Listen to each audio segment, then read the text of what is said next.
কিয়ামতের ভয়াবহ অবস্থা সম্পর্কে মহান আল্লাহ রাব্বুল আলামিন সূরাতুল জিলজালের ভিতরে আল্লাহ বলেন, ইদা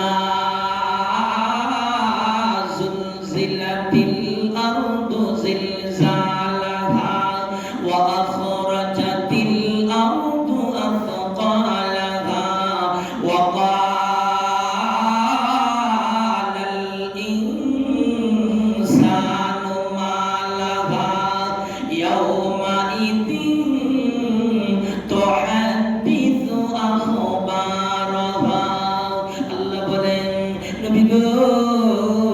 স্মরণ করুন সেই সময়ের কথা। কোন সময়ের কথা? উযকুর ইযা যুলজিলাতিল আরদ, কিয়ামতের আগে যখন জমিন ফাটবে। শুধু তা নয় নবী গো, জিলজালাহা, ফাটার মতো ফাটবে গো নবীজি। যখন জমিন ফাটবে তখন জমিন তার বোঝা বের করে দেবে, জমিন তার গোপন তথ্য প্রকাশ করে দেবে। ওয়া আখরাজাতিল আরদু আথকালাহা, জমিন তার গোপন তথ্য প্রকাশ করে দেবে। জমিনের ভিতরে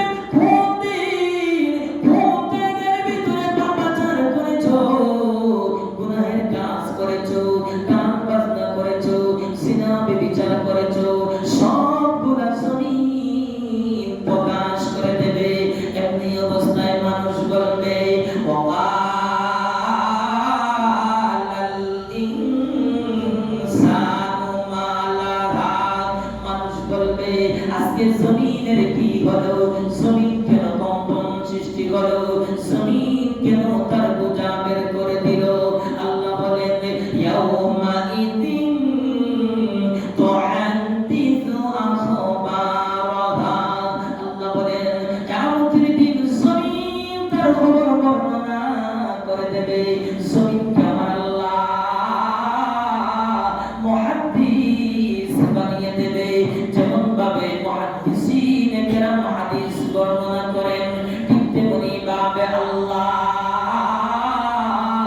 জমিনকে মুহাদ্দিস বানিয়ে দেবে। এমনকি জমিন আল্লাহর আদালতে মামলা দায়ের করবে। এমনকি সমস্ত অঙ্গ প্রত্যঙ্গ গুলাও আল্লাহর আদালতে মামলা দায়ের করবে। আর ভাইয়া শুধু তা নয়, কিয়ামতের দিন ইসরাফিল যখন সিংহার ভিতরে ফুৎকার দেবে, ইসরাফিল যখন সিংহার ভিতরে বাঁশি বাজাইবে, আল্লাহ বলেন, ওয়া নুফিখা ফিস-সূর ফাসা'iqa মান ফিস-সামাওয়াতি ওয়া মান ফিল আরদি ইল্লা মান শাআল্লাহ। আল্লাহ বলেন, কিয়ামতের দিন ইসরাফিল যখন সিংহার ভিতরে ফুৎকার দেবে, বলে আসমান এবং জমিনের ভিতরে যারা আছেন সবাই বেহুশ হয়ে যাবেন। তবে আল্লাহ বলেন, ইল্লা মান শাআল্লাহ, আমি আল্লাহ যাকে ইচ্ছা তাকে বেহুশ করব। তাফসীরের কিতাবের ভিতরে পাওয়া যায়, ইসরাফিলের সিংহার আওয়াজ শুনে যারা বেহুশ হবেন না, তারা বলেন জিবরাইল, তারা বলেন মিকাইল, তারা বলেন ইসরাফিল, তারা বলেন আজরাইল। আবার কোন কোন বর্ণনায় আরশ বহনকারী ফেরেশতাদের কথা উল্লেখ করা হয়েছে, তারাও সেই দিন বেহুশ হবেন না। আল্লাহ বলেন, ওয়া ইয়াহমিলু আরশা রাব্বিকা ফাওকাহুম ইয়াওমা ইদিন তামানিয়া। আল্লাহ বলেন, কিয়ামতের দিন আটজন ফেরেশতা মহান আল্লাহর আরশ বহন করে রাখবে। আমার ভাইয়েরা শুধু তা নয়, কিয়ামতের দিন ইসরাফিল যখন সিংহার ভিতরে ফুৎকার দেবে, সিংহার ভিতরে ফুৎকার দেওয়ার সাথে সাথে সমস্ত প্রাণী জগৎ ধ্বংস হয়ে যাওয়ার পর মালাকুল মউত আজরাইল আল্লাহর দরবারে গিয়ে বলবেন, প্রভু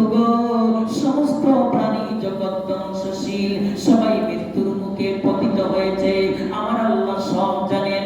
এরপর জিজ্ঞাসা করবেন, ওরে আজরাইল, আর কে কে বাকি রয়েছে? এবার মালাকুল মউত আজরাইল বলবেন, প্রভু গো, আপনি বাকি রয়েছেন কিন্তু আপনার মরণ হবে না।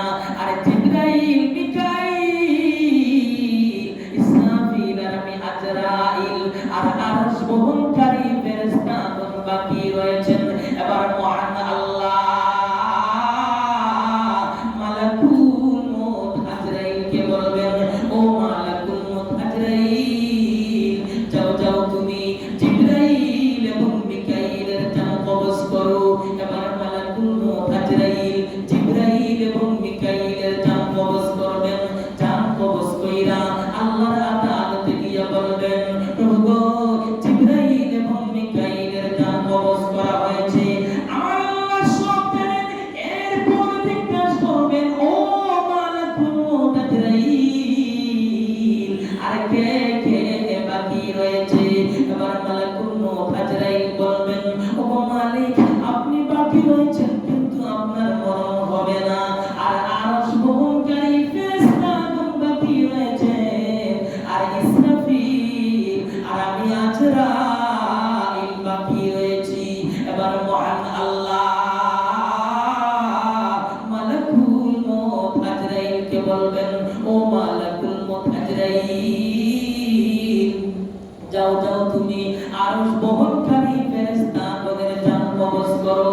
এবার মালাকুল মউত আজরাইল আরশ বহনকারী ফেরেশতাগণের জান কবজ করবেন। জান কবজ কইরা আল্লাহর আদালতে গিয়া বলবেন, ও মালিক, আরশ বহনকারী ফেরেশতাগণের জান কবজ করা হয়েছে, আমার আল্লাহ সব জানেন। এরপর জিজ্ঞাসা করবেন, ও আজরাইল, আর কে কে বাকি রয়েছে? মালাকুল মউত আজরাইল বলবেন, ও মালিক, আপনি বাকি রয়েছেন কিন্তু আপনার মরণ হবে না। আর ইসরাফিল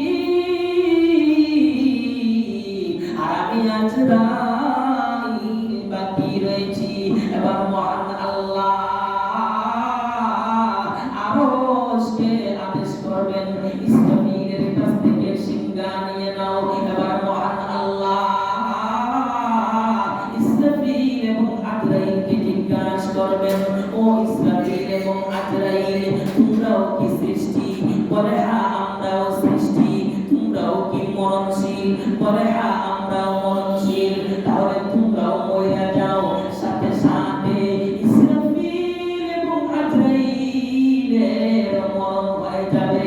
আল্লাহ বলেন, কুল্লু শাইইন হালিকুন ইল্লা ওয়াজহা, কুল্লু মান আলাইহা